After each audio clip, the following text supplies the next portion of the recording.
বাংলাদেশে আর বাংলাদেশের বাইরে পৃথিবীর বিভিন্ন প্রান্তে যে যেখান থেকে চ্যানেল আই দেখছেন আপনাদের সকলকে সাদর আমন্ত্রণ তৃতীয় মাত্রা দেখবার জন্য। প্রিয় দর্শক, আজ ২৬ জুন মাদক দ্রব্যের অপব্যবহার এবং অবৈধ পাচার বিরোধী আন্তর্জাতিক দিবস। বিশ্বজুড়ে দিবসটি পালিত হচ্ছে। বাংলাদেশে মাদকের বিস্তার আমরা সবাই জানি সর্বত্র। শিশু, বৃদ্ধ, মধ্যবয়সী, নারী, পুরুষ,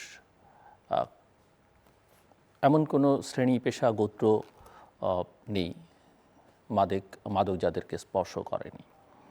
এবং সরকার নানাভাবে নানা সময়ে এই বিষয়ে নানা ধরনের পদক্ষেপ নিয়েছে, কিন্তু চ্যালেঞ্জটা অনেক বড়। কারণ এগুলো যাদের নিয়ন্ত্রণ করবার কথা রাজনৈতিকভাবে কিংবা প্রশাসনের দিক থেকে, তাদেরও অনেকে এই প্রক্রিয়ার সঙ্গে যুক্ত। এবং এটা এক ধরনের ব্যাধি। এটাকে কিভাবে কমিয়ে আনা যায় এবং এর চিকিৎসা কী, আইনি পদক্ষেপ কী হতে পারে, বিকল্প কী, এইসব নানা বিষয় নিয়ে আমরা আলোচনা করবার চেষ্টা করব। কথা বলবার জন্য আমার সঙ্গে স্টুডিওতে রয়েছেন, আমার বায়ে বসা আছেন মাদকদ্রব্য ও নেশা বিরোধী নেশা নিরোধ সংস্থা মানুষের সভাপতি, 21শে পদকপ্রাপ্ত অধ্যাপক ডক্টর অরূপরতন চৌধুরী, চিকিৎসক এবং সঙ্গীত শিল্পীও তিনি। আমার ডানের রয়েছেন অ্যাথেনা লিমিটেডের লিড সাইকোথেরাপিস্ট নুসরাত সাবরিন চৌধুরী, এবং টেবিলের একেবারে ডান প্রান্তে রয়েছেন ব্যবসায়ী নেতা এবং আমি বলবো যে শঙ্করজয়ী পিতা। আমরা যখন মাদক নিয়ে কথা বলেছি বহু বছর ধরে, তৃতীয় মাত্রার সঙ্গে অন্তত এই ইস্যুতে তিনি আমাদের সঙ্গে নিবিড়ভাবে যুক্ত, শাহেদুল ইসলাম হেলাল। স্বাগত আপনাদের তিনজনকেই তৃতীয় মাত্রায়। আমি প্রফেসর অরূপরতন চৌধুরী, আপনার কাছ থেকে একটু এবারকার প্রতিপাদ্য বিষয়টা শুনতে চাই। ধন্যবাদ আপনাকে। আজকে তৃতীয় মাত্রার মতো একটি জনপ্রিয় অনুষ্ঠানে মাদক বিরোধী বিষয় নিয়ে আলোচনার জন্য আমাদের ডাকার জন্য। প্রতি বছরই একটি বিষয়কে প্রতিপাদ্য বিষয় হিসেবে নেওয়া হয়। এবারের বিষয় হচ্ছে world drug problem, persisting issues, new challenges, innovative responses. সেটা বাংলায় আমরা বলছি যে বিশ্বে মাদক সমস্যা, বিদ্যমান সংকট, নতুন চ্যালেঞ্জ এবং উদ্ভাবনী সমাধান। তো এই প্রতিপাদ্য বিষয়ের মধ্যে দিয়ে যে বিষয়টাকে এখানে বোঝানোর চেষ্টা করা হয়েছে সেটা হচ্ছে যে বাংলাদেশেও কিশোর তরুণদের মধ্যে কিন্তু এই মাদকাসক্তির প্রাদুর্ভাবটা উল্লেখযোগ্যভাবে লক্ষ্য করা যাচ্ছে। আমি বৃদ্ধ ব্যবহার করেছি, আপনি নিশ্চয়ই খেয়াল করেছেন। হ্যাঁ, এবং তাদের বিরুদ্ধে এক ধরনের মাদক ব্যবহারের অনেকের মধ্যে, সবার মধ্যে না হলেও অবশ্যই আছে। জি। তো তরুণদের মধ্যে কেন মাদকাসক্তি আমরা জোর দিচ্ছি বা এবার প্রতিবেদনে জোর দেওয়া হচ্ছে, তার কারণটা হচ্ছে যে তরুণ বয়সে যারা মাদকাসক্ত হয় তাদের অঙ্কুরেই তাদের জীবনটা নষ্ট হয়ে যায়। মাদকের একটা পরিণতি, যেটা সায়েন্টিফিক্যালি একজন চিকিৎসক হিসাবে আমি বলতে পারি যে মাথার চুল থেকে পায়ের নখ এমন কোনো অঙ্গ প্রত্যঙ্গ নাই যেটা মাদকের জন্য ক্ষতিগ্রস্ত না হয়, এবং সেটা ভেরি স্লো পয়জনিংয়ের মতো ধীরে ধীরে সে অঙ্কুরে বিনষ্ট হয়ে যায়। তবে এই কথা বলা অনিবার্য যে আমি যে বিষয়টা নিয়ে দীর্ঘ 40 বছর আন্দোলন করছি, ধূমপান। এই ধূমপানটা হচ্ছে মাদকের নাটের গরু। আমাদের গবেষণা আমরা দেখিয়েছি মাদকাসক্তদের মধ্যে 98% ধূমপায়ী, অর্থাৎ তারা ধূমপান দিয়েই তাদের নেশাটা শুরু করে। কারণ এই তামাকের ধোঁয়াতে রয়েছে 7,365টি রাসায়নিক পদার্থ, যেগুলো সবই টক্সিক। তার মধ্যে 70টি কার্সিনোজেনিক, ক্যান্সার তৈরি করে, এবং একটি হচ্ছে WHO ব্যাখ্যা অনুযায়ী মাদক, সেটার নাম হচ্ছে নিকোটিন, যেটা ব্রেইনের রিসেপ্টর সেলে একবার গেলে সে আরেকবার চায়। তো এই যে কার্ভিংটা তার হয়, তখন সে ধীরে ধীরে একটা থেকে দুটা থেকে তিনটা, এইভাবে 10টা 20টা চেইন স্মোকার হয়ে যায়। পরবর্তীতে আরও হার্ড ড্রাগসের দিকে সে যায়। সে গাঁজা, ফেন্সিডিলিয়া বা অ্যালকোহল, এতে নানান মাদকে তারা আসক্ত হয়। তো এই যে তরুণরা এটা হয়, এটার কারণগুলোও চিহ্নিত করেছেন বিজ্ঞানীরা, যে পিয়ার গ্রুপ প্রেশার যেটা বলি আমরা, বন্ধু বান্ধবের পাল্লায় পড়ে। যেমন একটা উৎসবের দিন বা আনন্দের দিন, তারা বলছে চলো আজকে একটু আনন্দ করব, আজকে একটা সিগারেট খাই বা একটা মাদক নেই, কালকে তো আর খাবো না, আজকে আনন্দ করব। কিন্তু এই যে তারা প্রথমটা শুরু করলো এই আনন্দের দিনটাতে, নেক্সট ডেতে তার মধ্যে আবার সেটা খাওয়ার একটা প্রবণতা গভীরভাবে উদ্রেক হয়। এবং সেটাই হচ্ছে ডেঞ্জারাস। এই জন্য আমরা আমাদের স্লোগানটা বলেছি মাদককে না বলুন, just say no to drugs. এইটা আমরা তরুণদেরকে আমরা সচেতনভাবে এটা তাদের শিক্ষা দেওয়ার চেষ্টা করছি। সুতরাং এই যে আস্তে আস্তে তারা আস্তে মাদকের দিকে চলে যাচ্ছে, একটা পিয়ার গ্রুপ প্রেশারে বলেন, কৌতূহলে বলেন, অনেক সময় সেটা কিউরিয়াসিটির থেকে হয়, কারণ তরুণ বয়সে একটা কিউরিয়াসিটি হয়। আরেকটা কিন্তু ইম্পর্টেন্ট জিনিস আমি উল্লেখ না করেই পারছি না, এখন কিন্তু মিডিয়াতে, সোশ্যাল মিডিয়াতে is very important and very popular now. তো আমাদের এক সময় যখন আমরা আন্দোলন শুরু করি তখন সোশ্যাল মিডিয়া এত স্ট্রং ছিল না, কিন্তু এখন সোশ্যাল মিডিয়াতে আমরা ওটিটি প্ল্যাটফর্মে এখন দেখছি যে নাটকে, সিনেমায় নায়ক নায়কের মুখে মাদক যেমন দেখানো হচ্ছে, সেরকম সিগারেট, ধূমপানের দৃশ্য দেখানো হচ্ছে, যেটার কারণে তরুণরা, কিশোররা কিন্তু ইনফ্লুয়েসড হচ্ছে, তারা আগ্রহী হচ্ছে, উৎসাহিত হচ্ছে এটা নেওয়ার জন্য। তো এটা কিন্তু একটা বিশাল দিক, এবং বিশ্ব স্বাস্থ্য সংস্থা বহু আগে তো দৃশ্য দেখাবার সময় তো ধূমপান একটা ওয়ার্নিং সাইন দেওয়ার কথা, থাকা, কিন্তু যেটা দেওয়ার কথা সেটা দেওয়া হচ্ছে না। এটা নিয়ে আমরা কিন্তু আমাদের মানুষ থেকে আমরা ফিল্ম সেন্সর বোর্ড এবং ডাইরেক্টর অ্যাসোসিয়েশনের সাথে, ফিল্ম ডাইরেক্টর অ্যাসোসিয়েশন, প্রডিউসার অ্যাসোসিয়েশনের সাথে কয়েকবার বৈঠক করেছি এবং তাদের বোঝানোর চেষ্টা করেছি যে এই সকল দৃশ্য যখন দেখবেন সিনেমাতে বা নাটকে, আপনারা সেগুলোকে সেন্সর করবেন এবং তারা যেন আইন মেনে তারা কাজটা করে। আমি আসছি আপনার কাছে নুসরাত, অনেক পেশেন্ট আপনার কাছে আসে এবং আমি সূচনায় যেটা বলছিলাম যে মাদকের ছোঁয়া সর্বত্র, এমন কোনো শ্রেণী, পেশা, গোত্র, ধনী দরিদ্র নেই যেখানে মাদক নেই। আমি কি খুব বেশি বলেছি আপনার কাছে মনে হয়? মানে আমার ধারণা যে খুব কম পরিবার পাওয়া যাবে যেখানে কম বেশি মাদকের ছোঁয়া নেই, নিদেন পক্ষে কোর ফ্যামিলিতে না থাকলে এক্সটেন্ডেড ফ্যামিলি পর্যন্ত খুঁজলে পাওয়া যাবে। নিঃসন্দেহে তাই, আপনি খুব সুন্দর করে বলেছেন ভাইয়া। এখন এই মুহূর্তে যেটা হচ্ছে যে মাদকাসক্তি কিন্তু একটা ক্রমবর্ধমান এবং জটিল একটা পরিস্থিতি হয়ে আমাদের সামনে দেখা দিয়েছে। এবং আমি যদি সাম্প্রতিক একটা জাতীয় গবেষণার একটা যদি আমি বলি, যে সেখানে কিন্তু অদ্ভুতভাবে হচ্ছে যারা গাঁজা আসক্ত, 61 লাখ মানুষ কিন্তু গাঁজা আসক্ত।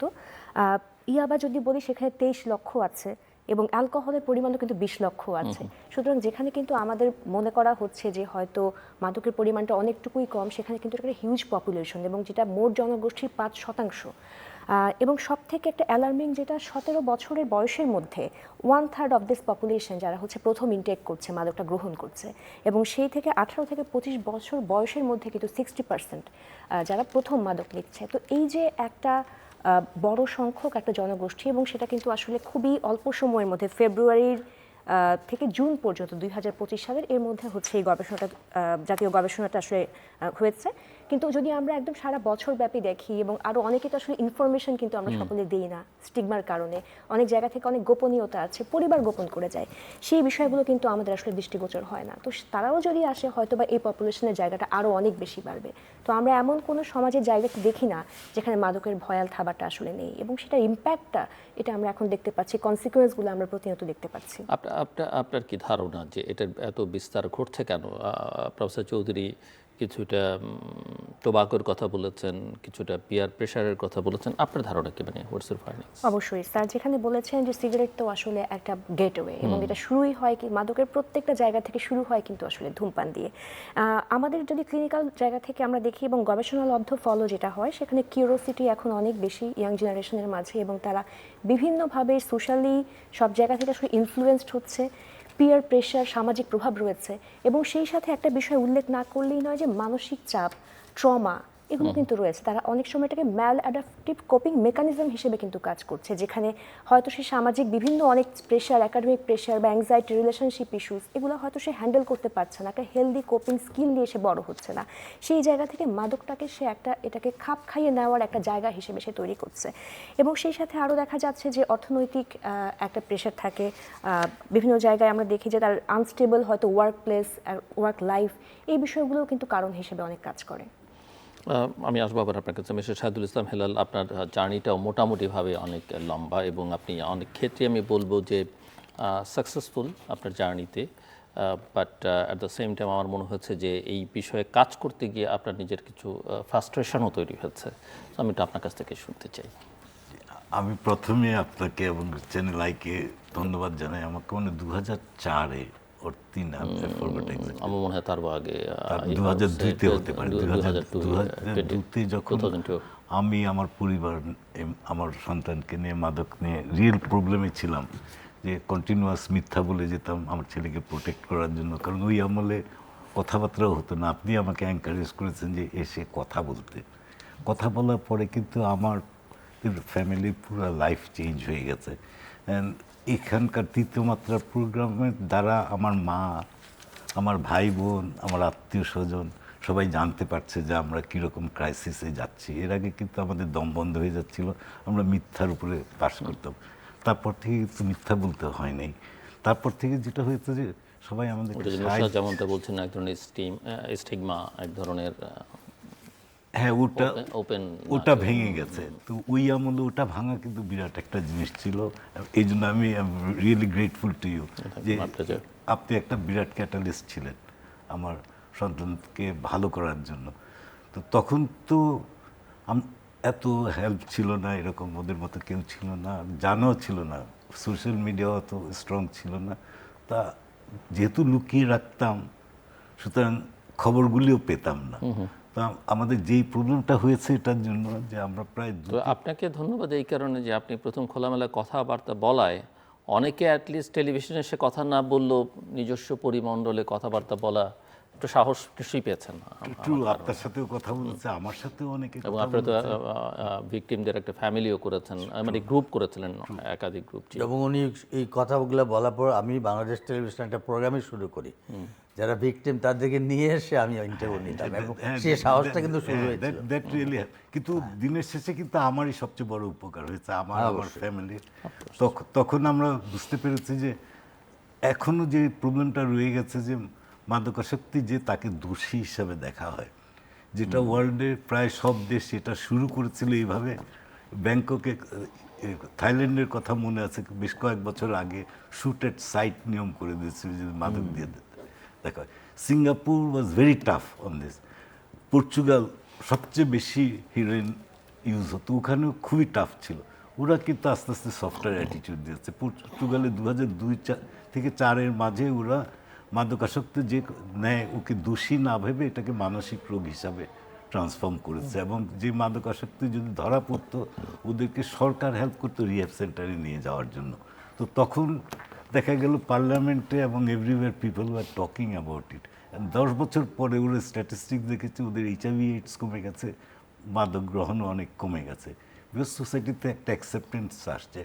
আমার মনে হয় আমাদের দেশে এখনও ওই সিচুয়েশনটা রয়ে গেছে যে আমার সন্তান যদি মাদকাসক্ত হয় আমরা ওকে ক্রিমিনাল ভাবি, অ্যান্ড প্যারেন্টরা একটা ক্রিমিনালের অভিভাবক হিসাবে চিহ্নিত হয়। যদি এটাকে যদি আমরা যদি মানসিক রোগ হিসাবে যদি ট্রিট করি তাহলে কিন্তু প্যারেন্টসদের জন্য, অভিভাবকদের জন্য কিন্তু এটা নিয়ে কথাবার্তা অনেক ইজি হয়। আর মাদকাসক্ত আমি যেটা দেখলাম যে আমি অনেক মাদকাসক্ত রিকভারিং অ্যাডিক্টসের সাথে আমি অনেক সময় কাটিয়েছি, যে ওরা যখন শুরু করে ওরা কিন্তু নিজের ইচ্ছায় করে, একা একা করে, ফাইনাল ডিসিশনটা একা নেয়। কিন্তু ওর যখন রিকভার করতে হবে তখন কিন্তু ও একা পারবে না, ওকে সবার সাপোর্ট দরকার। এই সাপোর্টটা আসবে আমার মনে হয় এরকম খোলামেলা আলাপ করা, এটাতে কিন্তু আমরা অ্যাওয়ারনেসে কিন্তু অনেক পেছনে পড়ে আছি। এখন সাহায্যের অনেক হাত আছে, এখন ইনফরমেশনের হাত আছে, কিন্তু অ্যাওয়ারনেসের হাতটা নাই। যে acceptance, it's a problem, we have to accept it. এটাকে যদি আমরা যত লুকানোর চেষ্টা করব, যত এই যে এখন বলা হচ্ছে যে চাকরিতে ডোপ টেস্ট হবে, ইতে ডোপ টেস্ট হবে, এই ভয় দেখিয়ে আমার মনে হয় part of the job will be solved. কিন্তু সলভ হবে হলো যে খোলামেলার জন্য আলাপ করতে পারে। একটা ভয় দেখিয়ে কোনো সমস্যার সমাধান হয় না কোনোদিন। একদম, এবং আমরা এটাকে নৈতিক সংকট হিসেবে দেখছি, অথবা আইন শৃঙ্খলার একটা বিষয় হিসেবে নৈতিক দেখছি। সংকটও না। ওখান থেকে বের হয়ে যেতে হবে। আপনারা একটা সাপোর্ট গ্রুপ করেছিলেন যতদূর আমার মনে পড়ে, এবং একটা টেলকোর সহায়তা নিয়ে হটলাইনও করেছিলেন। তখন আপনার প্রোগ্রাম করার পরে তখন গ্রামীণ ফোন আমাদেরকে 3টা ফোন দিয়েছিল, যেটার কল ফরওয়ার্ডিং ফ্রি ছিল। আমরা 3টা প্যারেন্টস ওটা আনসার করতাম। কন্টিনিউ করছেন না? না, করছি না। আসলে ওই টাইমে আমরা একটা প্যারেন্টস গ্রুপ করেছিলাম 20 থেকে 30 জন, পরে তো 40 জনের মতো আমরা ফ্যামিলি যাদের এই প্রবলেম ছিল আমরা এভরি মান্থ মিট করতাম। মিট করে কিন্তু আমরা ড্রাগ সম্বন্ধে কিছু বলতাম না, আমরা যে নিজেদের ফ্রাস্ট্রেশনটাকে শেয়ার করতাম। আর আমাদের সন্তানরাও থাকতো। তো এতে হতো কি, ওদের মধ্যে একটা ইউনিটি তৈরি হতো, যে আমার বাসায় ওর বন্ধু যে আগে ড্রাগ নিত, ও আমার বাসায় এসে রইল, আমার সন্তান আর একজনের বাসায় রইল, আমরা একটা কমিউনিটি তৈরি করে ফেলেছিলাম। এটা আস্তে আস্তে এখন আর নেই। তা আমি আশা করি যে সময়।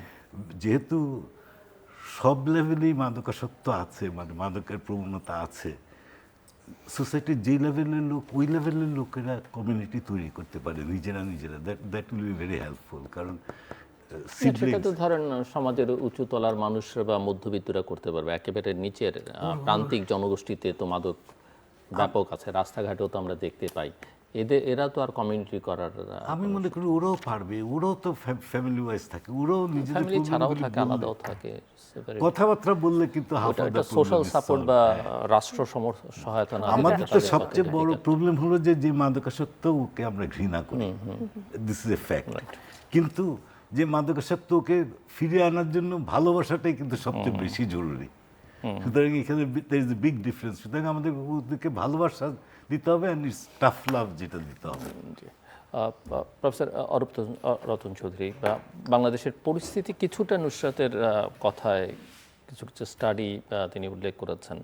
আমি আপনার কাছ থেকে আপনার ফাইন্ডিংস, পরিস্থিতিটা আসলে বাংলাদেশে কি, এবং এখন একটা ইলেক্টেড গভর্নমেন্ট আছে আপনার মেনি ইয়ার্স, এবং তারা খুব অল্প সময়, 4 মাসের কিছুটা বেশি সময়, তাদের অ্যাপ্রোচ কি এই জায়গায় আপনি দেখতে পান, বা কী ধরনের পদক্ষেপ, কি কমিটমেন্ট, যেটাই বলি না কেন আমরা? ধন্যবাদ। আসলে মাদকাসক্তি নিয়ে বা কতজন আসক্ত সেটা নিয়ে আমাদের ন্যাশন ওয়াইড কোনো সার্ভে নাই। এবং এমন কোনো ইস্যুজ আছে কিনা যে বিশেষ বিশেষ অঞ্চলে, হ্যাঁ, মানে সেটা আছে, রাস্তাঘাটে এবং সেটার কোথায় বিষয়ে আমি বেশি, বলছি। কাদের মধ্যে বেশি? যেমন ধরেন এই বাংলাদেশ মেডিকেল ইউনিভার্সিটি, তারা একটা সার্ভে করেছিল, যেটা আমাদের আমাদের মাদকদ্রব্য নিয়ন্ত্রণ অধিদপ্তরেও তাদের সহায়তা ছিল। সেখানে তারা বলছে দেশে 82 লক্ষ মাদক সেবী আছে, এবং তার মধ্যে ধরেন যেটা অ্যালার্মিং সেটা হচ্ছে যে 18 বছরের আগেই 90% তারা মাদক নিয়েছে, এবং তারা বলছে যে এই 33% 8 থেকে 17 বছর বয়সে মাদক শুরু করেছেন, হুইচ ইজ ভেরি ডেঞ্জারাস। এবং একটা বড় অংশ চিকিৎসা নেয় না, যারা নেয় তারা ধারাবাহিক সেবা পায় না, সুতরাং তারা পুনরায় মাদকাসক্ত হয়। ক্রনিক রিল্যাপসিং ব্রেন ডিজিজ যেটাকে আমরা বলি, যেটা আপনি যদি একটা পূর্ণাঙ্গ চিকিৎসা একটা মাদকাসক্তকে না দিতে পারেন, কন্টিনিউয়াস ফলো আপ, এটা লাইফ লং ডিজিজ, ডায়াবেটিসের মতো, যে কোনো সময় ট্রিগারিং হয়। সুতরাং তাকে কন্টিনিউয়াস ফলো আপে রাখার যে সিস্টেমটা, সেটা অনেকেই পায়নি। আরেকটা যেটা অ্যালার্মিং, সেটা 90% বলছে যে মাদকটা বাংলাদেশে সহজলভ্য, ইজিলি অ্যাভেলেবল। এবং ঘটনাটা ঘটেছে করোনার সময়ে, যখন স্কুল কলেজ শিক্ষা প্রতিষ্ঠান বন্ধ ছিল, তখন ইন্টারনেট ব্যবহার করতো সব ছাত্রছাত্রীরা। ওই সময় কিন্তু মাদক ব্যবসায়ীরা কিছু কিছু অ্যাপসের মাধ্যমে অনলাইন মাদক বিক্রি শুরু করে, সেটা আমাদের সার্ভে তো আছে, এবং সেখান থেকে চালু হয়ে যায়, এবং সেটা এখনও বলবৎ আছে।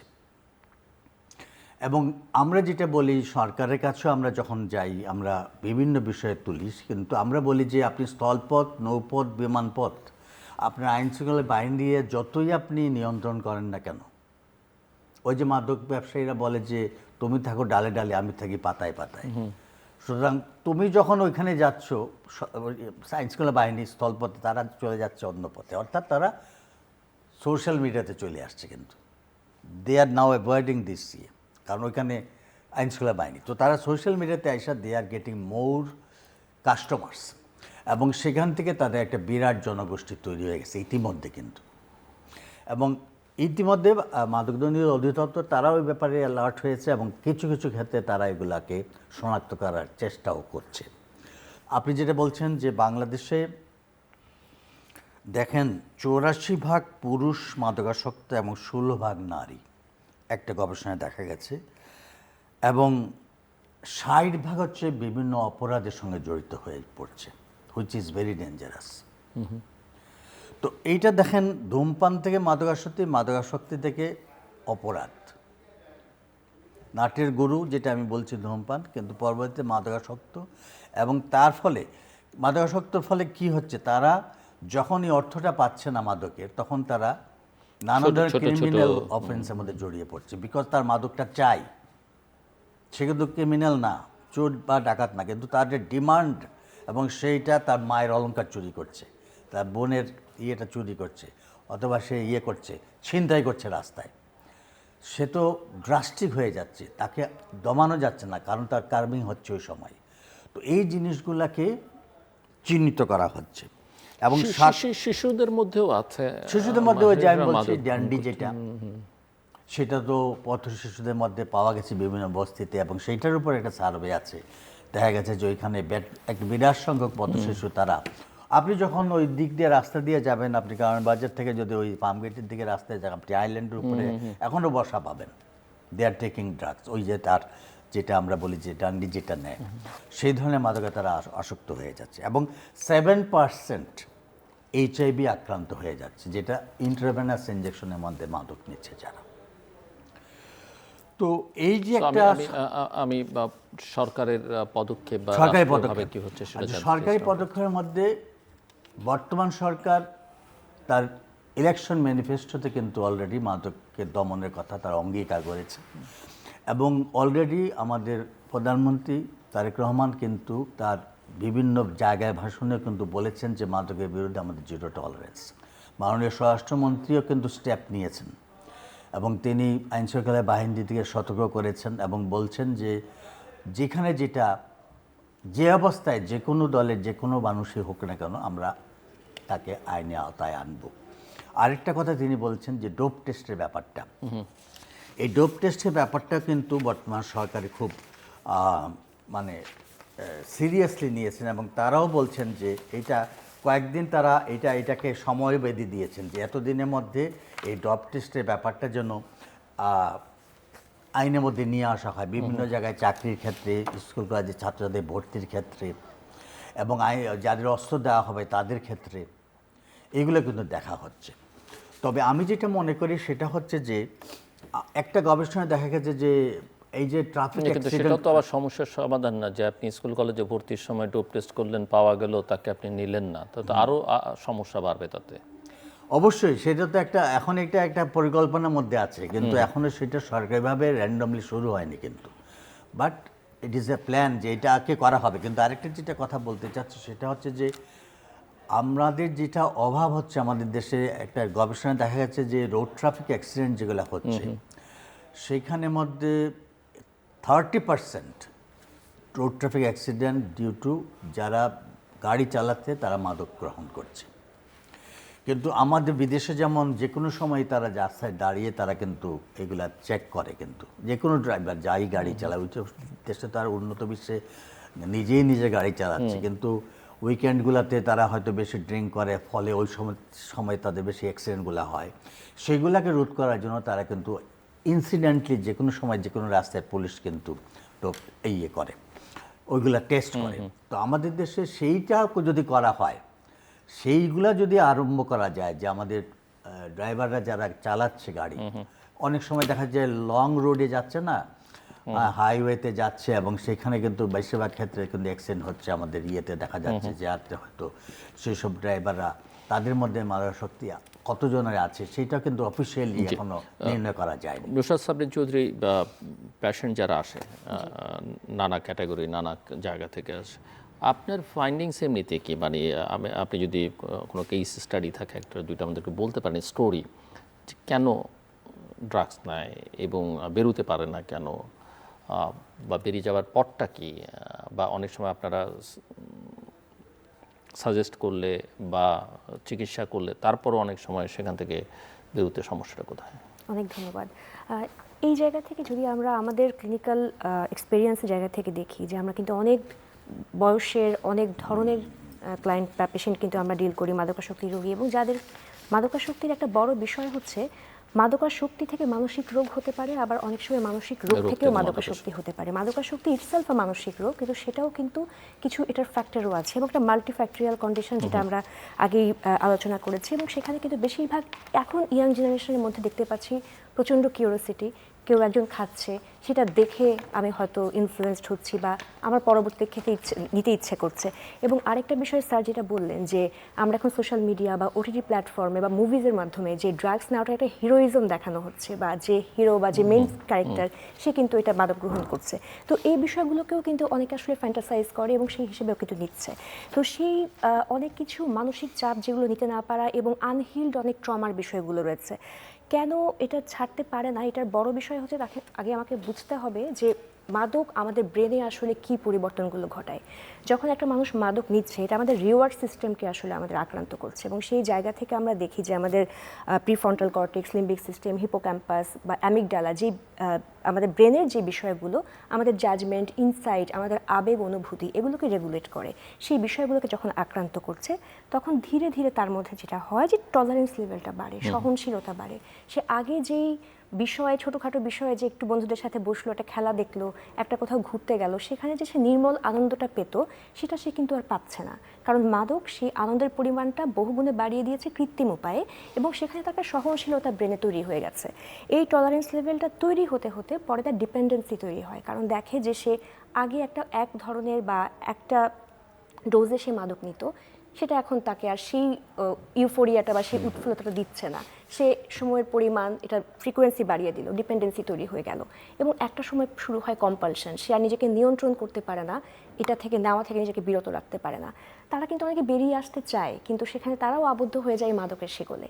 কিন্তু তারপরও আমরা দেখছি যে চিকিৎসায় কেন আসে না, এটা একটা বড় বিষয়। আমি অনেকে যখন আমরা ইন্টারভিউইং করি বা মেন্টাল স্টেট এক্সামিনেশন করি, আমরা কিন্তু জিজ্ঞেস করি যে তুমি তো জানো যে এই সমস্যাটা আসলে তোমার কোথায় গিয়ে ক্ষতি করছে, কেন আগে হেল্প নিতে আসলে না, আর্লি ইন্টারভেনশনটা কেন করলে না?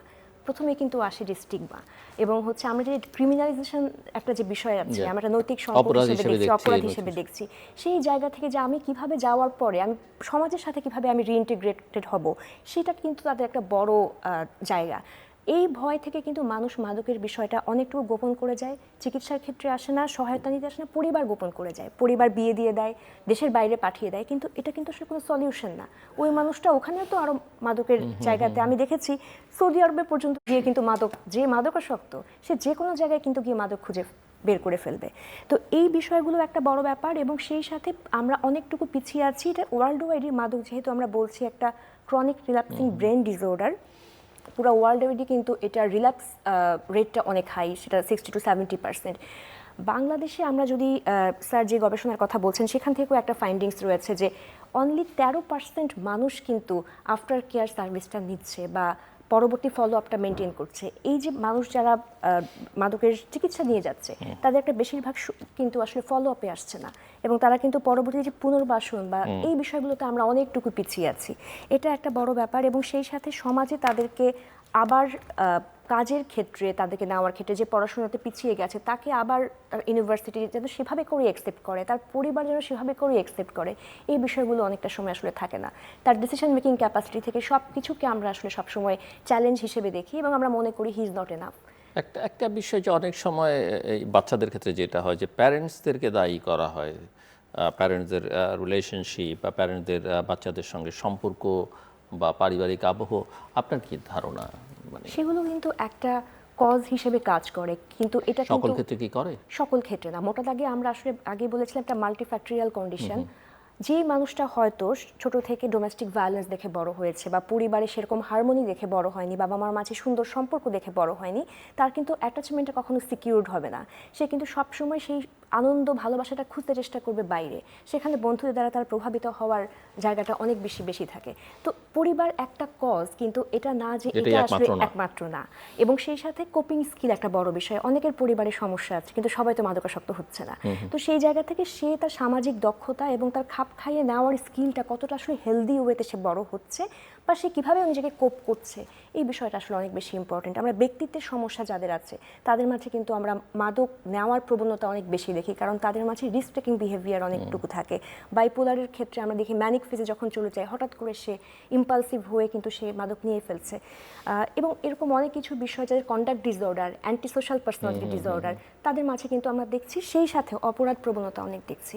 সাম্প্রতিক আমরা শিশু ও নারী সহিংসতার যতগুলো চিত্র দেখতে পাই, সেখানে কিন্তু মাদকাসক্তি অনেক বড় একটা আন্ডারলাইং ফ্যাক্টর হিসেবেও কিন্তু কাজ করছে। মিস্টার শাহিদুল ইসলাম হেলাল, সাবরিন যেমনটা পুনর্বাসনের কথা বলছিলেন, সো এই পুনর্বাসন নিয়ে আপনি নিজের সন্তানদের ক্ষেত্রে এক্সপেরিয়েন্স করেছেন দেশে বিদেশে, আমি জানি। আপনি রিহ্যাব সেন্টার নিজে করবার চেষ্টা করেছেন, কোনোটার সঙ্গে যুক্ত ছিলেন। সো এই জায়গাটাতে আমি একটু আপনার কাছ থেকে শুনতে চাই।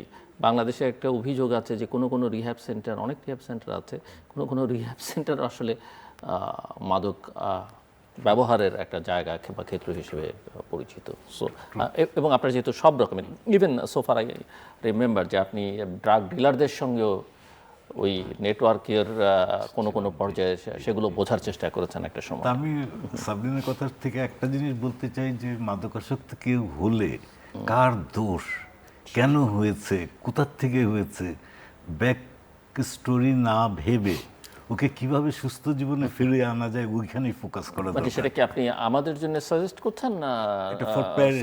সাবরিনদের জন্য না, সাজেস্ট করছেন? ওনাদের কাছে তো বিপদে পড়লে আমরা যাই না, তাও যেতে তাকে চাই তো আবার না আইডেন্টিফাই পারতে। করার চেষ্টা করতে হবে, বোঝার জন্য So, যদি উনি চিকিৎসা যেটা করতে, বলতেছেন- ডায়াগনোসিস করতে হবে। সোফার এটা হলো যে একটা রোগ যদি হয়, ডায়াবেটিস হলে তো আর এটার কারণ ব্যাখ্যা করার দরকার নেই, তার তো চিকিৎসা দিতেই হবে। হ্যাঁ, মাদকাসক্ত তো রোগ। আমি কেন আমার সন্তানের যখন হচ্ছে প্রথম জিনিসই তো আমি আমার বেগম সাহেবের দিকে আঙ্গুল ধরে দেখেছি। আমার 3 সন্তান যে স্কুলে পড়তো ওই স্কুলেও পড়াতো। তো আমি যখন চিন্তা করলাম ফার্স্ট থিং তো ওর দোষ, কার দোষ? তো এই দোষ খুঁজতে খুঁজতে আমরা 2 বছর কাটিয়ে দিয়েছি, কাউকে বলতে পারি নাই। তো উনি বলবেন যে ট্রিটমেন্টটা যত তাড়াতাড়ি নেওয়া যায়, আর্লি ইন্টারভেনশন দরকার। বাচ্চাটাও লাকি, ফ্যামিলিটাও lucky. And I must say আমার 5 বছর লেগেছে বড় ছেলেকে ঠিক করতে। একটা রিহ্যাব সেন্টারে 9 বার দিয়েছি। বাংলাদেশে রিহ্যাব সেন্টারের কোনো দোষ নাই, ওখান থেকে অনেকে ভালো হয়ে গেছে আমার চোখের সামনে। আমি যেটা করেছি, আমার ফ্যামিলি যেটা করেছে, রিহ্যাব সেন্টার বলছে 2 মাস রেখেছেন আর একটু রাখেন। আমরা ওকে দেখেছি ভালো হয়ে গেছে, নিয়ে আসছি। আমরা প্রফেশনালের কথা শুনি নাই। পরে ফাইনালি 2 বছরে 9 বার রাখার পরে ফাইনালি আমি ইন্ডিয়াতে একটা জায়গায় রেখেছি যেখানে সে 18 মাস একসাথে ছিল। মুম্বাইতে সম্ভব। হ্যাঁ, মুম্বাইতে 18 মাস পরে আসছে, এখন 20 বছর plus. Is a fine gentleman এবং ওর লস টাইম সব কভার করে দিয়েছে। Very proud he of has him. His own family. ওর আমার 4টা নাতি আছে, and is a very successful ব্যবসায়ী, আমেরিকাতে থাকে। একটা সময় আমার সাথে ওর লাভ অ্যান্ড হেট রিলেশনশিপ ছিল, কিন্তু ওটা চলে গেছে। অ্যাট দ্য সেম টাইম আমার ছোট ছেলে একই প্রবলেমে পড়ে গেছে। তো ওকে আমরা ধরতে পেরেছি খুব কুইকলি, এবং ওকে যখন অপশন দিয়েছি যে তুমি কি করবে, এখানে 2 মাস 3 মাস থাকবা নাকি বোম্বেতে 1 বছর থাকবা, হি ওয়াজ ভেরি ক্লেভার। ও বলছেন আমি বোম্বেতে 1 বছর থাকবো। ওই 1 বছর পরে আসছে, এখন 15 বছরের বেশি, হি ইজ ক্লিন। আমাদের কোনো চিন্তা করতে হয় না। তা আমাদের চিকিৎসাতে এখানে যে প্রবলেমটা দেখলাম, আকাশ দেখার জায়গা নেই। আপনি পেশেন্টকে রাখবেন, একটা পেশেন্টের তো লাইফস্টাইলটাকে ওনারা চেঞ্জ করে, লাইফস্টাইল ডিজিজ। ওষুধের চাইতে ওকে মোটিভেট করার সিস্টেমটা তৈরি করে, তো ওকে বেশি দিন রাখার সুযোগ নেই। তো এখানে সরকার can do a lot of thing. এই বাজেটও করতে পারতো। আমরা রপ্তানি করলে প্রণোদনা দেওয়া হয়, ভ্যাট নেয় না, ট্যাক্স নেয় না, কত কথা বলা হয়। কিন্তু এখানে যদি পুনর্বাসন কেন্দ্র যারা করে, ওদের যদি ভ্যাট, ট্যাক্স, ইনকাম ট্যাক্স সব মওকুফ করে, সরকার কী আর ক্ষতি হবে? বাট লাভ যেটা হবে, আমাদের মতো ব্যবসায়ীরা আমরা বড় আকারে ইনভেস্ট করব, বিকজ এখানে VAT tax. Apart from that, যে মাদকাসক্তি তো সোসাইটির প্রোডাক্টিভিটিকে কমিয়ে ফেলে। সো আপনি ভ্যাট ট্যাক্স কমিয়ে দিলে যেটা হবে তার চেয়ে অনেক বেশি অনেক বেশি লাভ প্রোডাক্টিভিটি হবে। আমার যদি এইসব কমপ্লিকেশন না থাকে, অনেকেই ইনভেস্ট করবে। আমি ইনফ্যাক্ট এখনই আমার বন্ধু বান্ধব নিয়ে আমরা বড় আকার, বিরাট বড় আকারে করতে চাচ্ছি, কিন্তু নিয়মে আছে যে এটা হতে হবে নিরিবিলি এলাকায়। কিন্তু নিরিবিলি এলাকা মানে রেসিডেন্সিয়াল এরিয়া, সিটি কর্পোরেশন ওখানে পারমিশন দিচ্ছে না। এখন ঢাকা শহরে বা শহর এলাকাতে যত রিহ্যাব সেন্টার আছে, প্রায় সবাই আইনগতভাবে বেআইনিভাবে চলছে, বিকজ একখানে ইয়েটা চালাচ্ছে আর এখান থেকে এই ট্রেড লাইসেন্সটা দিচ্ছে। তো এইসব সিম্পল জিনিস সরকার, জিরো টলারেন্স কিন্তু আমরা কন্টিনিউয়াসলি শুনে আসতেছি। We don't want to hear that word any more, কারণ এনাফ শুনছি। আমাদের এখন দরকার হলো সলিউশন। সলিউশনের জন্য আমরা we can give enough guideline দিয়েছিও, কোনো লাভ হয় নাই।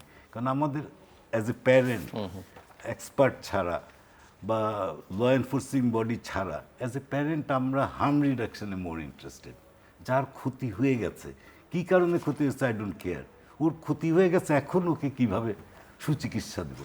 বাংলাদেশে তো মেডিকেল হসপিটাল অনেক বড় বড় হচ্ছে, বিরাট বিরাট ইনভেস্টমেন্ট করতেছে, কোথায় একটা রিহেব সেন্টারে তো নাই বাংলাদেশে যেটা 100% প্রফেশনালি চালানো। সব রিহেব সেন্টার এই রিকভারিং এডিক্টস দিয়ে চলছে, ওর ব্যবসায়ী দিয়ে চলছে। অ্যান্ড ওরাও ভালো করছে, বাট যদি প্রফেশনালি চলে it would been much better. আপনারা কত 1 কোটির রোগী বলছেন, রিহেব সেন্টার বাংলাদেশে আছে 10,000টা বেডও দেওয়ার জায়গা নেই, এবং সেটাও মানসম্মত কিনা। মানসম্মত। তা আমরা তো এত গরিব না, রিহেব সেন্টার কিন্তু অনেক হতে পারে। আজকে যদি আমাকে ট্রেড লাইসেন্স দিতে বলে, আমি এখানে বসে বলতেছি I be willing to spend crores of taka with friends and মানসম্মত বড়, যেখানে সন্তানরা থেকে চাষবাস করতে পারবে, খেলতে পারবে, খোলামেলা জায়গায় থাকতে পারবে, আকাশ দেখতে পারবে। এখন কিন্তু সবখানে বন্ধ। সবচেয়ে বেস্ট পসিবল রিহেব সেন্টার বাংলাদেশে ও কিন্তু 3-4-5 মাসের বেশি রাখতে পারে না, কারণ একটা লোকের তো সহ্যের তো সীমা আছে। ও একটা বন্ধ ঘরে কতদিন রাখতে পারবেন? বাট ওনারা বলবেন যে প্রসেসটাই takes about 2 years for many of the patient. কিছু 2-3 মাসে ঠিক হয়ে যায়, কিন্তু আপনার রিহ্যাবিলিটেট করা মানে প্রথম ট্রিটমেন্টটা কুইকলি হয়ে যায়, তারপর পুনর্বাসনটা ইজ এ ভেরি তো ট্রিকি। আপনারা কি সরকারের সঙ্গে কখনো এরকম মানে একেবারে আধুনিক বা অত্যাধুনিক আমি প্রজেক্ট প্রোফাইল তৈরি করে কথা বলেছেন? আমি লিখেছি আগে সরকারের সময় যে আমাকে পারমিশন, ফরগেট অ্যাবাউট আপনার ঢাকা শহরের কোনো একটা রেসিডেন্সিয়াল এরিয়াতে একটা বিল্ডিং এর মধ্যে করলেন, সেটা না, একটা খোলামেলা বড় জায়গা নিয়ে, হয়তো সিটির একটু দূরে বাইরেও হতে পারে, এরকম কোনো ডিজাইন করেছেন কখনো বা না কথা বলার করতে চেষ্টা পাবো করেছেন? কিনা এত দূরে যাওয়ার মতো ওরকম, কিন্তু সব দেশই আছে, ভারতে ইভেন বলেন, নেপালে। পাবলিক প্রাইভেট পার্টনারশিপে সরকারও কিছুটা সহায়তা দিল, আপনারাও সরকার তো এইগুলি নিয়ে কথা বলে না। সরকার হলো যে ধরো মারো কাটো, ডোপ টেস্ট করো, তো এইগুলি ঠিক আছে।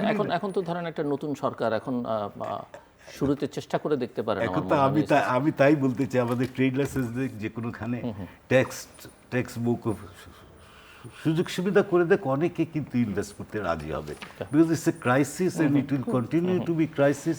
আমাদের ট্রিটমেন্টটা দরকার, এবং আমার জানাশোনা যাদের হাতে টাকা আছে তাদের প্রায় সবাই কম বেশি সাফারার। না, আর সবাই বাইরে পাঠাচ্ছে, প্রায় সবাই কম বেশি। আপনি থাইল্যান্ডে, আমি এমন জায়গায় জানি যেখানে $20,000 বেশি পার মান্থ বাংলাদেশি বহু ছেলেপেলে আছে, তো পয়সাওয়ালা বাইরে পাঠাচ্ছে কেন? Because of this. কিন্তু ও যখন রিকভার করে আসে, ওর বাস্তবতা তো থাইল্যান্ড না, ওর বাস্তবতা বাংলাদেশ, ওর জন্য ইটস কোয়াইট ডিফিকাল্ট। সুতরাং আমাদের এখানেই করতে হবে ভালো পুনর্বাসন সেন্টার। আমরা একটু ফাইনাল রাউন্ড, প্রত্যেকের জন্য 5 মিনিট করে আলাদা আলাদা করে। প্রফেসর চৌধুরী, আমি একটু আপনার কাছ থেকে ইকোনমিক ইম্প্যাক্ট কি সোসাইটিতে, রাষ্ট্রে, সেটা একটু বুঝতে চাই। পরিবার নিয়ে আমরা কথা বলছি, শিক্ষা প্রতিষ্ঠান, তার প্রভাব কি, কিভাবে আইডেন্টিফাই করা সহজে বোঝা যাবে, আইডেন্টিফাই করা যাবে, এবং কারা, সেটা তো আমরা শুনলামই কারা হচ্ছে, এবং আপনার সংগঠন যেটা দীর্ঘদিন ধরে কাজ করছে, আপনারা কী ধরনের কাজ করছেন? So you have 5 minutes. আমরা তো প্রথম থেকে শুরু করি স্কুল কলেজে প্রোগ্রামগুলো, এবং সেই কাজগুলো ছিল ওদেরকে সচেতন করা যে ওরা তো অনেক কিছুই জানে না। পাঠ্যসূচির মধ্যে যেগুলো আছে সেগুলোর মধ্যে তো আর মাদকের ক্ষতি ছিল না কখনোই। এখন অবশ্য আমরা সংশ্লিষ্ট করেছি, ধূমপানের উপরে আছে, অন্য বিষয়ের উপর আছে, কিন্তু তখন আমরা প্রতিটা শিক্ষা প্রতিষ্ঠানে গিয়ে গিয়ে, যেটা এখন মাদক নিয়ন্ত্রণ অধিদপ্তর তাদের রেগুলার প্রোগ্রামে করছে, আমরা আগে 40 বছর আগে শুরু করি, এবং সেইটাই আমরা ওই সেইং ইজ বিলিভিং। একটা ছেলে বা মেয়েকে যখন আপনি দেখাবেন যে তোমার ফুসফুসটা এরকম, কিন্তু তুমি যদি মাদক নাও বা ধূমপান করো, তোমার ফুসফুসটা এরকম আলকাতের মতো কালো হয়ে যাবে, বিভৎস। তো ওইটা যখন দেখে তারা বুঝে জিনিসটা। তো আর সেই সাথে সাথে তাকে একটা শিক্ষা দেওয়া যে তোমার তো অনেক স্বপ্ন, তাই না? তোমার বাবা মা তোমার অনেক স্বপ্ন নিয়ে তুমি একদিন বড় ডাক্তার হবে, চিকিৎসক হবে, তুমি ইঞ্জিনিয়ার হবে, যা কিছুই হবে, তোমার কিন্তু শুরুটা তোমার শিক্ষা দিয়েই। এবং তুমি যদি পড়াশোনা ভালোভাবে না করতে পারো, তাহলে তোমার ব্রেন নষ্ট হয়ে যাবে, তুমি আস্তে আস্তে মৃত্যুর দিকে যাবে, সুতরাং তোমার সব কিছুই স্বপ্ন নষ্ট হয়ে যাবে। তো এই যে তাদেরকে বলা, এই কাজটা কিন্তু আমরা প্রথম শুরু করি।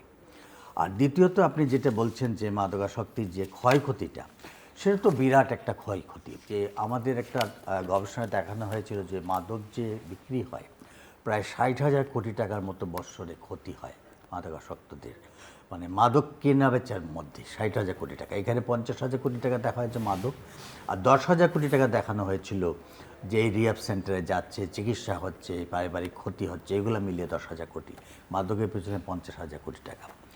এই যে অর্থনৈতিকভাবে একটা ক্ষতি সেটা তো আছেই, কিন্তু সামাজিক যে অবক্ষয়টা হয়ে যাচ্ছে, পারিবারিক যে মানে সংকটটা দেখা দিচ্ছে, সেটা তো আমরা অর্থ দিয়ে গুনতে পারবো না। সেটা একটা বিরাট ক্ষতি হয়ে যাচ্ছে। কিন্তু সরকারিভাবে বা আন্তর্জাতিকভাবে একটা কিন্তু নিয়মের মধ্যে মাদককে দমন করার চেষ্টা হয়। একটা হচ্ছে সাপ্লাই রিডাকশন, একটা হচ্ছে ডিমান্ড রিডাকশন, একটা হচ্ছে হার্ম রিডাকশন। তো ডিমান্ডটা যেটা আমাদের এখন তরুণদের মধ্যে হয়ে গেছে সেটা তো হচ্ছে একটা, কিন্তু সাপ্লাইটা যদি আমরা বন্ধ না করি ডিমান্ড তো বাড়তেই থাকবে। কিন্তু আমরা সবচেয়ে বেশি কনসার্ন হচ্ছে হার্ম রিডাকশন নিয়ে। এখন এই যারা মাদকাসক্ত, আমরা এই 80 লক্ষই বলি, বা একটা পত্রিকায় সাম্প্রতিককালে আসছে 1.5 কোটি মাদকাসক্ত। এখন তারা বলছিল 1.5 কোটির মধ্যে প্রায় 1.5 কোটি নিয়মিত খাচ্ছে, 50 লক্ষ প্রায় মানে এমএচআর, তারা মাঝে মধ্যে আনুষ্ঠানিকভাবে খায় বিভিন্ন অনুষ্ঠানে। তো সেই হিসেবে তারা 2 কোটির একটা হিসাব দিয়েছিল। তো সেইভাবে যদি চিন্তা করি, এদের চিকিৎসাটা যদি আমরা প্রপারলি না দিতে পারি, যে কথাটা এতক্ষণ আলোচনা হচ্ছিল যে 2 বছরের চিকিৎসা এবং একটা স্টেট অফ দ্য আর্ট একটা রিহ্যাব সেন্টার। আমি কিন্তু 1987 সালে মার্কিন যুক্তরাষ্ট্রে প্রায় 8টি স্টেটে গিয়েছিলাম ইউএসআইএসের একটা প্রোগ্রামে, এবং আমি দেখেছিলাম যেটা বলছিলেন হেল ভাই, যে শহরটা কিন্তু 60-70 মাইল দূরে সুন্দর তারা রিহ্যাব সেন্টার করছে, যেটা একটা স্বর্গ তাদের জন্য। খোলা আকাশ, সুইমিং পুল, বাগান, সব কিছু, তাদের খেলার মাঠ, এবং তার একটা নতুন জগতের মধ্যে তাকে আনা হয়েছে। এবং তাদের বলা হয়েছে this is not the end of your life, তুমি ভুল করেছো, মানুষ মাত্রই ভুল করে, সুতরাং এখান থেকে তোমার ফিরে আসার সুযোগ আছে। তুমি আস্তে আস্তে, তোমার একটা ভুল হয়েছে হয়তো, কিন্তু সেইটা দিয়ে সারা জীবন নষ্ট করা যাবে না। এইভাবে কাউন্সিলিং করে এবং তাদেরকে আস্তে আস্তে রিহ্যাব করে। অর্থাৎ এরা কিন্তু এখান থেকে 2 বছর পরে আবার ওখান থেকে সার্টিফিকেট দিয়ে দেয় তারা, যে এই ছেলেটা এখন সুস্থ, তাকে স্কুলে ভর্তি করো, এই ছেলেটা সুস্থ, তাকে আবার চাকরিতে নিয়োগ করো। এই যে তাদের সিস্টেমটা, এই সিস্টেমটা কিন্তু সেইভাবে আমাদের দেশে ওইভাবে গড়ে ওঠেনি, যেটা আপনি বলছিলেন যে সরকারিভাবে কেন করা হচ্ছে না। বিগত সরকার আমরা বহুবার আমরা বলছি, এবং বর্তমান সরকার এখন তো তারা এটা ব্যাপারে খুব সিরিয়াস মনে হচ্ছে, কারণ আমাদের গত 20 ফেব্রুয়ারি 2026 তখনও তারা সরকারিভাবে 180 দিনের মধ্যে একটা কর্মপরিকল্পনা নেওয়ার জন্য মাদক নিয়ন্ত্রণ অধিদপ্তরকে নির্দেশনা দেওয়া হয়েছিল, যে একটা সুনির্দিষ্ট পরিকল্পনা নিয়ে আসেন, আমরা কিভাবে এটাকে কন্ট্রোলে আনতে পারি, মাদকাসক্তদের কীভাবে চিকিৎসা দিতে পারি, বা মাদক দমনের জন্য আমরা কী কী করতে পারি। সুতরাং তারা একটা প্ল্যান নিচ্ছে, বোঝা যাচ্ছে যে সরকার একটা সিরিয়াসলি তাদের এটা দেখবে, এবং আমরাও আশা করি যে সরকারিভাবে এটা একটা পদক্ষেপ নিলে পরে যেমন হার্ম রিডাকশনের ব্যাপারটাকে গুরুত্ব পাবে, তেমনিভাবে সাপ্লাই রিডাকশন এবং ডিমান্ড রিডাকশনের ব্যাপারেও সরকার উদ্যোগী হবে। জি, সাবরিন, আপনি একটু বলবেন যে আপনার এক্সপিরিয়েন্স থেকে কী ধরনের চ্যালেঞ্জেস দেখেন আসলে এই সমস্যাটাকে নিয়ন্ত্রণ করবার ক্ষেত্রে, এবং আরও যদি কিছু যোগ করবার থাকে আপনার দিক থেকে। জি, অনেক ধন্যবাদ। প্রথমেই যে বিষয়টা থাকে যে আমরা আজকে আলোচনায় যেটাই বুঝতে পারছি যে আমরা কিন্তু সবসময় প্রবলেমটাকে ফোকাস করে কথা বলি এবং প্রবলেমটাকে আমরা দেখার চেষ্টা করি। প্রবলেম ফোকাস না হয়ে সলিউশন ফোকাস যদি হই, তাহলে কিন্তু আমাদের সামনে অনেক কিছু আসলে বের হয়ে আসবে। এবং আমরা প্রথমে কিন্তু প্রিভেন্টিভ মেজার্সগুলো যদি নেই, একটু আর্লি স্ক্রিনিং, আর্লি ডিটেকশন এবং লক্ষণগুলো, যে বিষয়গুলো লক্ষণ নিয়ে আমি আজকে ছোট করে বলতে চাই যে একটা সাইকোলজিক্যাল, আচরণগত, বিহেভিয়ারাল অনেক ধরনের লক্ষণগুলো কিন্তু দেখা যায়, যেখানে কিন্তু মানুষ ছোট করে হলেও বুঝতে পারে যে তার মাঝে একটা পরিবর্তন এসছে এবং সেটা ড্রাগ অ্যাডিকশনের মতো একটা জায়গায় চলে গেছে। আমরা দেখি যে হঠাৎ করে তার আচরণের পরিবর্তন হচ্ছে, মেজাজ খুবই খারাপ থাকে, ইরিটেবিলিটি, যেখানে বাবা মার সাথে সে বসে একসাথে খাবার খেত বা বাবা মার সাথে সুন্দর সম্পর্ক ছিল, বাবা মাকে এড়িয়ে যাওয়ার একটা প্রবণতা, নিজের খুব প্রাইভেসিকে সে অনেক বেশি তখন কনসার্ন হয়ে যাচ্ছে, দীর্ঘ সময় ওয়াশরুমে থাকছে, বা সে তার ঘন ঘন বন্ধু পরিবর্তন হচ্ছে, টাকা চাওয়ার প্রবণতা বাড়ছে। এরকম অনেক জায়গাগুলো কিন্তু আমি দেখি যে সহজে ডিটেক্ট করা যায় যে আমার সন্তানটা আসলে আগের মতো আসলে আর নেই। তো সেখান থেকে বাবা মার একটু মনিটরিংয়ের জায়গাগুলোকে যদি তারা একটু অ্যাওয়ার হন, তারা যদি শিক্ষা প্রতিষ্ঠানের সাথে, টিচারদের সাথে একটু যোগাযোগ করেন যে তার একাডেমিক পারফরমেন্সের কী অবস্থা, সে কীভাবে তার বন্ধুদের সাথে রিঅ্যাক্ট রিয়্যাক্ট করছে, সেখানে কোনো প্রবলেম হচ্ছে কিনা, সেই বিষয়গুলো যদি দেখেন তাহলেও কিন্তু সন্তানের প্রতি মনিটরিং বা অবজারভেশনটা অনেক বেশি বাড়বে। টিচার্সদেরকে এই ট্রেনিংয়ের আওতায় আনাটা খুবই ইম্পর্টেন্ট, কারণ যে বাচ্চাটার কিন্তু ম্যাক্সিমাম সময় আসলে তার স্কুল টিচারদের এবং পরিবার এই জায়গাতে আসলে এবং থাকে। বাচ্চারা তো আসলে ইভেন প্যারেন্টসদের চাইতে অনেক বেশি অ্যাটাচ টিচারদের থাকে টিচারদের attach সাথে। থাকে। এবং আমরা দেখি এখন কিন্তু সরকারও অনেক বেশি আন্তরিক এই বিষয়ে, মানসিক স্বাস্থ্য নিয়েও অনেকটুকু এগিয়ে যাওয়া হয়েছে। স্টুডেন্ট কাউন্সিলর নিয়োগ দেওয়া হচ্ছে বিভিন্ন স্কুলে, রিহ্যাবিলিটেশন কাউন্সিলিং অ্যাক্ট পাস হয়েছে এবং সেই অনুযায়ী আসলে কর্মপরিকল্পনাও রয়েছে। বিভিন্ন স্কুলে যদি কাউন্সিলর নিয়োগ দেওয়া যায় সেখানে কিন্তু প্রপার স্ক্রিনিংটা অ্যাটলিস্ট হবে, আমরা কিন্তু বুঝতে পারবো এবং প্যারেন্টসদেরকে ইনফর্ম করতে পারবো সেই বিষয়টা। এবং সেই সাথে আমরা চ্যালেঞ্জগুলো দেখি যখন আমরা ট্রিটমেন্ট শেষ করে আসলে পাঠাই, প্যারেন্টসদের একটা এক্সপেকটেশন থাকে, এতটাই হায়ার এক্সপেকটেশন যে এটা হয়তো 4 মাস 6 মাসের প্যাকেজ, আমার বাচ্চা হয়তো পুরোটা একদম ঠিক হয়ে বের হবে। কিন্তু এটা তো একটা দীর্ঘমেয়াদী চিকিৎসা পদ্ধতি এবং ক্রনিক রিল্যাপসিং ব্রেন ডিজিজ যেহেতু আমরা বলছি, সুতরাং এটা বারবার ফেরত আসতে পারে। সেখানে আমাদের অ্যাকসেপ্টেন্সটা হয়তো নাই যে শারীরিক একটা যে কোনো রোগ, আপনি আজকে আমার জ্বর হলো, আমি কিন্তু এটা বলতে পারি না যে আমার কখনোই জ্বর হবে না। সুতরাং ড্রাগ অ্যাডিকশনও কিন্তু এই জিনিসটা রিল্যাপস হতে পারে। বাবা মাকে অ্যাওয়ার্ড থাকতে হবে এবং ফলো আপে রাখতে হবে, সাপোর্ট গ্রুপের সাথে তাকে অ্যাড করিয়ে দিতে হবে, সে যেন তার মোটিভেশনটাকে জিয়ে রাখতে পারে, তার উইলিংলিনেস বা পাওয়ার এই বিষয়টাকে নিয়ে সে কাজ করতে পারে। এবং সোসাইটিতে পুনর্বাসনের যে বিষয়টা বারবার আসছে, আমরা কিন্তু এখনও গবেষণার জায়গা থেকে, স্যার যেটা বলছিলেন যে আমাদের সেরকম ন্যাশন ওয়াইড যে গবেষণা, সেই জায়গা থেকে আমরা অনেকটুকু পিছিয়ে, সেরকমটা আসলে নেই। সুতরাং আমরা রিয়েল সিনারিওটা কিন্তু আসলে পাচ্ছি না, অনেক কিছুই হচ্ছে কিন্তু সেটাও খুবই বিচ্ছিন্নভাবে। তো প্রপার সিনারিওটা আমরা একটু দেখি, অ্যাসেস করি। আরেকটা বিষয় এসছে যে আমরা রাস্তাঘাটে দেখি আসলে যারা পথ শিশু যারা আছে বা তারা অনেক ধরনের ড্রাগস ইউজ করছে, সেখান থেকেও তো আরেকটা মানুষের কিউরিওসিটি হতে পারে যে ওরা কী করছে। সেখানে ড্যান্ডি নামে যে জিনিসটা তারা ইউজ করছে সেটা কিন্তু মাদকদ্রব্য নিয়ন্ত্রণ অধিদপ্তরের শিডিউলভুক্ত কোনো ড্রাগস নয়। তো সেখান থেকেও কিন্তু অনেক অপরাধ হচ্ছে, সেগুলোকেও আমাদের অ্যাড্রেস করা মনে হয় প্রয়োজন এবং সরকার আশা করছি অনেক বেশি আন্তরিক হবেন। আর সেই সাথে আরেকটা চ্যালেঞ্জ আমরা দেখি যে মেন্টাল হেলথ প্রফেশনালের অনেক বেশি অভাব। আমাদের দেশে কিন্তু এখনও অ্যাডিকশন নিয়ে পড়াশোনা নেই, অ্যাডিকশন স্পেশালিস্ট কিন্তু আলাদা করে নেই, যেটা দেশের বাহিরে আমরা দেখি। অ্যাডিকশন স্পেশালিস্ট কিন্তু আলাদা একটা পড়াশোনার জায়গা আছে, এখানে কিন্তু ম্যাক্সিমামে সাইকিয়াট্রিস্টরা ডিল করেন। মানসিক রোগ তো অবশ্যই, কিন্তু অ্যাডিকশন যে একটা বড় একটা এরিয়া, সেটা নিয়ে মনে হয় আরেকটু পড়াশোনা, এটার অনুযায়ী অ্যাডিকশন কাউন্সিলর, রিকভারি কোচ, যারা কেস ম্যানেজার, এদের একটা প্রপার একটা হলিস্টিক টিম, এদেরকে আসলে প্রিপেয়ার করাটা মনে হয় জরুরি। এই ম্যান পাওয়ার যদি আসলে আমরা তৈরি করতে না পারি, দক্ষ জনশক্তি, এত বিপুল পপুলেশনকে আসলে আমরা কখনোই সেই সঠিক চিকিৎসাটা আসলে দিতে পারবো না। এবং স্যারও যেটা বলছিলেন যে মাদকাসক্তি মানে কিন্তু তারা আনন্দটা অন্যভাবে আসলে খুঁজে নিতে শিখে, তাদেরকে জীবনের আনন্দটা সত্যিকার অর্থে সুন্দরভাবে সুস্থভাবে খুঁজে নিতে শেখানো। সুতরাং রিহ্যাবিলিটেশন প্রসেসটাও এমন হওয়া উচিত, ট্রিটমেন্ট সেন্টারটাও, যেখানে তারা আসলে আনন্দ খুঁজবে। মালয়েশিয়াতে আমি একটা সেন্টারের সাথে যুক্ত আছি, তারা দেখছি ইয়োগা, লাইফস্টাইল মডিফিকেশন, মেডিটেশন, অনেক কিছু তাদেরকে নতুন নতুন স্কিল শেখাচ্ছে, তারা আগ্রহ ভরে শিখছে এবং তারা কিন্তু বুঝতে পারছে না জীবনটা আসলে অন্যভাবেও দেখা যায়। তো এই জায়গাগুলোতে যদি আমরা তাদের অনুপ্রেরণার বিষয়গুলো নিয়ে কাজ করি, তাহলে আমার মনে হয় মাদকাসক্তি আমরা একযোগে আসলে এখান থেকে বের হয়ে আসতে পারবো। এই যে ধরনের চ্যালেঞ্জেসগুলোর কথা আপনি বললেন, এইসব বিষয় নিয়ে আপনারা সরকারের সঙ্গে সাংগঠনিকভাবে বা সংঘবদ্ধভাবে যারা এক্সপার্ট বা এই কাজের সঙ্গে যুক্ত, তারা কখনো চেষ্টা করেছেন? আমাদের জায়গা থেকে খুব ছোট পরিসরে আমরা যদি বলি যে মাদকদ্রব্য নিয়ন্ত্রণ অধিদপ্তরের কাছে কিন্তু আমরা, আমি যে মালয়েশিয়ার সংগঠনের সাথে যুক্ত আছি, তাদের সাথে কিন্তু আমরা একটা পেপার প্রেজেন্টেশন দিয়েছি এবং সেই বিষয় নিয়ে কিন্তু আমাদের কথাবার্তা অনেকটুকুই এগিয়েছে। মানে বিভিন্ন কারণে হয়তো সেই বিষয়টা আসলে আর আগানো যায়নি, তবে আশা করছি এবারে যেহেতু সরকারও অনেকটুকু এগিয়ে আসছে এবং আন্তরিক, সেখান থেকে আমরাও আমাদের জায়গা থেকে চেষ্টা করব। মিস্টার শাহিদুল ইসলাম হেলাল, আমাদের সোশ্যাল অ্যাকসেপ্টেন্সটা অনেক বাড়াতে হবে। অ্যান্ড থ্যাঙ্কস টু ইউ, এসব মিডিয়াতে যে অনেক বলা হচ্ছে, এটা কিন্তু বিরাট হেল্প করে। এটার কারণ হলো যে উনি বলবেন যেসব পেশেন্ট ওর যেসব মাদকাসক্ত ব্যক্তি রিহ্যাব সেন্টারে যায়, এখানে প্রবাবলি 60-70%কে জোর করে নিয়ে যেতে হয়। তো জোর করে নিয়ে গেলে ওই এবং অনেক মোটিভেশনটা পরিবারের পিতামাতারা আমাদের কাছে আসে যে জোর ওকে একটু নিয়ে যান, পুলিশ দিয়ে সাহায্য চায়। পুলিশ দিয়ে। কিন্তু আমি দেখলাম যে আমার 2 ছেলে যেখান থেকে রিকভার হয়েছে, ও কিন্তু ফোর্সফুল কোনো পেশেন্ট নেয় না। ওর জায়গাটাই এত সুন্দর একটা প্রোগ্রাম দেখায় যে ওরাই যেতে চায়। ইনফ্যাক্ট প্রত্যেকটা মাদকাসক্ত ব্যক্তি, I am sure you know that, he or she wants to give up, কিন্তু ও পারছে না। ওকে আমরা ওইভাবে সাহায্য করছি না, ওকে তো আমরা ডিসকানেক্ট করে দিচ্ছি। এখন রিকভারির পরে একটা মাদকাসক্ত ব্যক্তির কিন্তু মেইন চ্যালেঞ্জ হয় টু বি রিকানেক্টেড। তো এই রিকানেক্ট করতে কিন্তু সোসাইটির হেল্প দরকার, সবার হেল্প দরকার।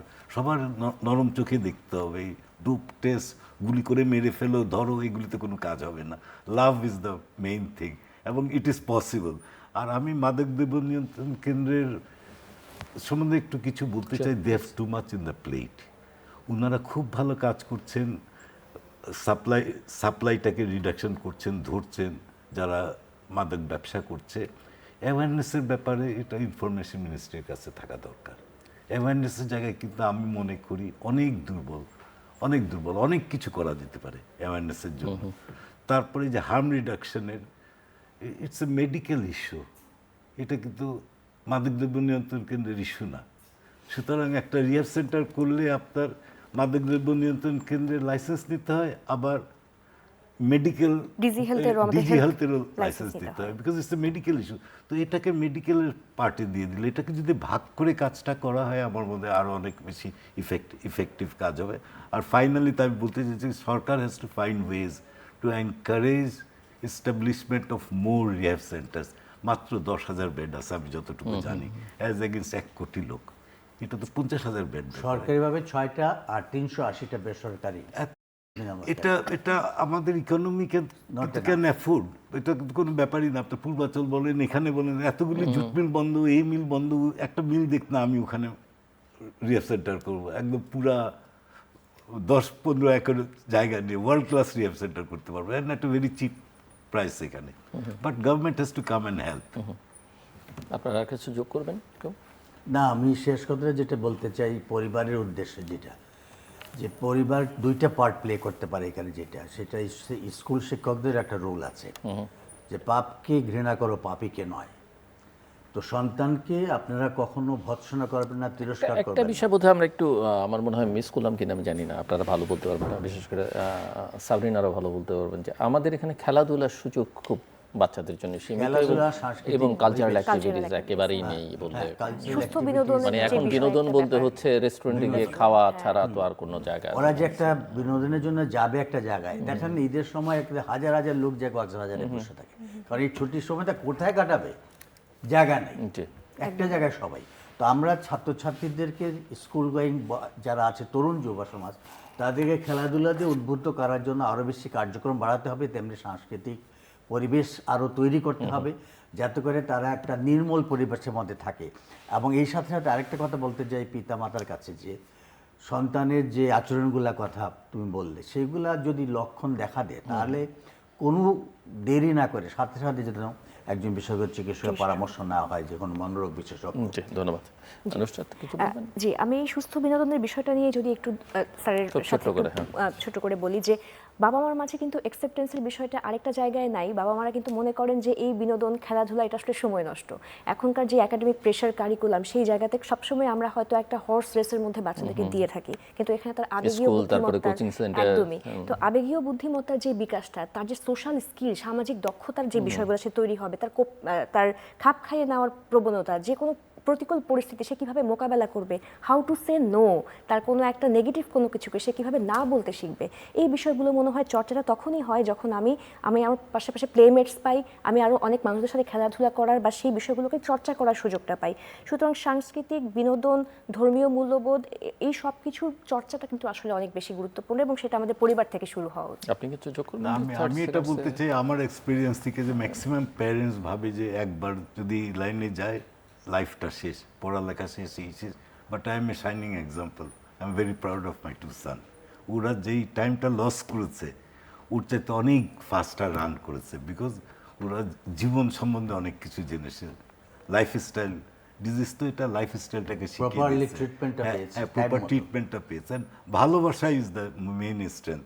আমরা কিন্তু অলওয়েজ মাদকাসক্ত মানি নেগেটিভ একটা জিনিস, ওকে ভালো করতে আমার ভালোবাসা তাকে দিতেই হবে। তিরস্কার করা যাবে, ঘৃণা করা যাবে। Love is the biggest strength, এটাই বলবো। দর্শক, অনুষ্ঠান শেষ প্রান্তে আমরা সামাজিক যোগাযোগ মাধ্যম ফেসবুক, এক্স এবং ইউটিউবে তৃতীয় মাত্রা লাইভ স্ট্রিম হচ্ছে, আপনারা দেখতে পারেন। টেলিভিশনের পর্দায় দেখতে না পারলে যে কোনো সময় যে কোনো স্থান থেকে ইউটিউবে তৃতীয় মাত্রা চ্যানেলটি সাবস্ক্রাইব করে এই পর্ব বা পুরনো পর্বগুলো আপনারা দেখতে পারেন। প্রফেসর ডক্টর অরূপত চৌধুরী, মিস নুসরাত সাবিন চৌধুরী এবং মিস্টার সাদুল ইসলাম হেলাল, অসংখ্য ধন্যবাদ এই আলোচনা সেবার জন্য। দর্শক, মাদকদ্রব্যের অপব্যবহার এবং অবৈধ পাচার বিরোধী আন্তর্জাতিক দিবস উপলক্ষে বিশেষ তৃতীয় মাত্রা আমরা কথা বলছিলাম।